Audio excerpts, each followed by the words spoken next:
News Tamil கழுகு. நெல்லை மாவட்ட அதிமுகல அதிரடி மாற்றங்களை செய்யலனா மறுபடியும் தோல்விதான் மிஞ்சும்னு இபிஎஸ் கிட்ட தகவல் கொண்டு போயிருக்காங்க நெல்லை மாவட்ட ரத்தத்தின் ரத்தங்கள்.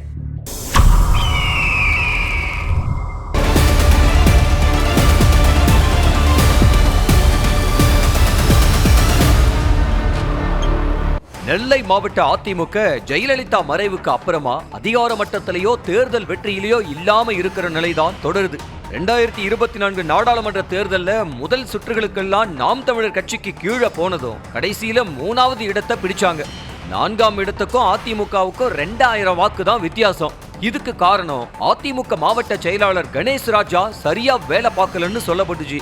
முன்னாள் அமைச்சர் SP வேலுமணி தரப்புல பிரச்சனையை வெளிக்கொண்டு வந்தோம், பிரச்சனை ஓஞ்சபாடா இல்ல.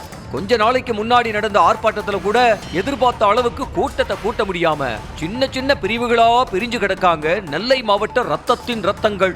இப்படி அதிமுக அணிகளா பிரிஞ்சதுனால அமமுகவுக்கு போன முன்னாள் மாவட்ட செயலாளர் பாப்புலர் முத்தையா, முன்னாள் அமைச்சர் இசக்கி சுப்பையான்னு தனித்தனியா ஒரு சின்ன டீமை வச்சு இயங்குறாங்க.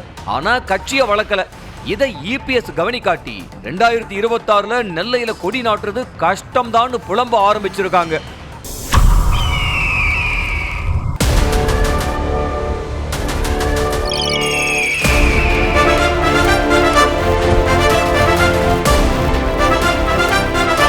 நியூஸ் தமிழ் கழுகு.